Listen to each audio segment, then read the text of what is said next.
अस्सलाम वालेकुम, hello and welcome to this video. इस वीडियो में हम डीएनए फिंगरप्रिंटिंग के बारे में पढ़ेंगे। ठीक है। बेसिकली डीएनए फिंगरप्रिंटिंग जो है वो क्या चीज़ है, इसके पहले थोड़ी सी आपको बैकग्राउंड नॉलेज डीएनए फिंगरप्रिंटिंग के बारे में होनी चाहिए। ठीक है। डीएनए के बारे में एक ख़ास बात ये बताई जाती है रिसर्चर्स के थ्रू कि ऑलमोस्ट 30% जो डीएनए है एक इंसान का, वो क्या होता है, वो किसी भी प्रोटीन की सिंथेसिस नहीं करवा रहा होता, वो किसी प्रोटीन के लिए कोड नहीं कर रहा होता, बल्कि वो सिर्फ नॉन कोडिंग डीएनए के तौर पे आपके इंटायर डीएनए के अंदर प्रेजेंट होता है। ठीक है। इस तरह के डीएनए को नॉन कोडिंग डीएनए कहा जाता है और या हेट्रोक्रोमेटिन कहा जाता है। ठीक है। ये हेट्रोक्रोमेटिन का वर्ड आपने चैप्टर 6 में भी पढ़ा होगा। अब ये जो 30% डीएनए होता है, आप देख सकते हैं मैंने लिखा हुआ है कंसिस्ट ऑफ स्पेसिफिक सीक्वेंसेस। ठीक है।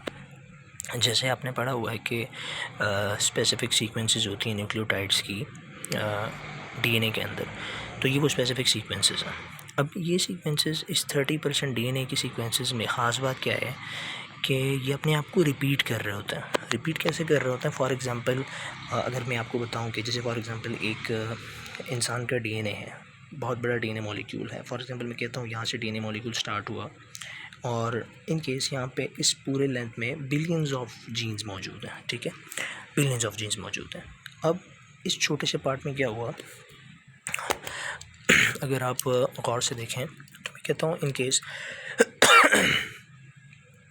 यहाँ पे मेरे पास एक, यहाँ से लेकर यहाँ तक मेरे पास एक जीन ऐसा मौजूद है, from this part till this part मेरे पास एक ऐसा जीन मौजूद है जो कि ख़ास किस्म की प्रोटीन की सिंथेसिस कर रहा है। लेकिन अब यहाँ से लेकर यहाँ तक एक छोटा सा पार्ट ऐसा है जिसमें मेरे पास एक ऐसा डीएनए है जो किसी प्रोटीन की कोडिंग नहीं कर रहा। फिर इसके बाद मेरे पास यहाँ से लेकर यहाँ तक एक और प्रोटीन है, एक और डीएनए का पार्ट है सॉरी, जो कि प्रोटीन बना सकता है। फिर एक और पार्ट ऐसा आ रहा है जो जीन नहीं बना सकता।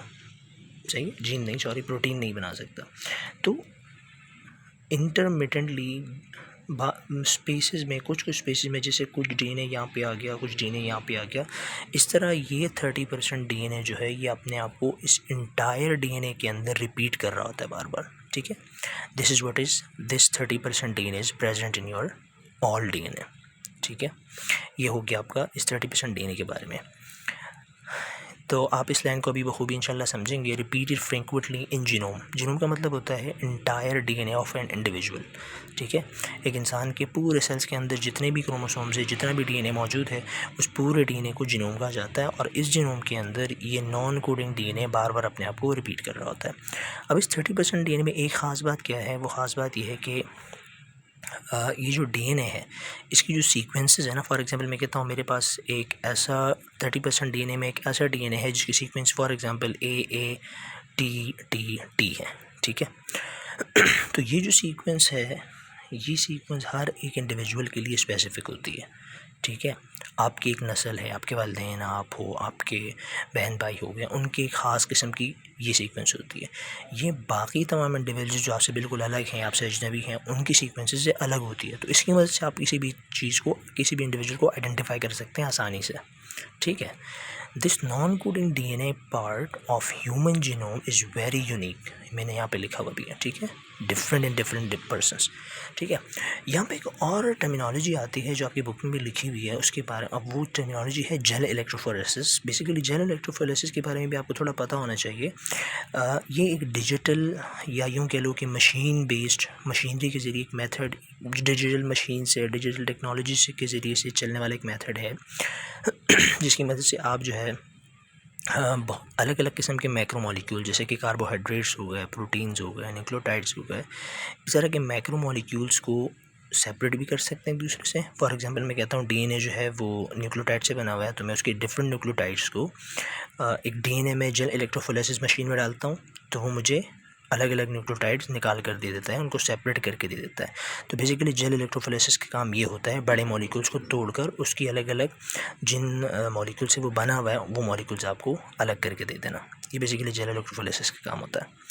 ये मैं आपको क्यों बता रहा हूँ, ये बाद में हम समझ जाओगे आप। देखो, the sequence of DNA of different humans on this machine.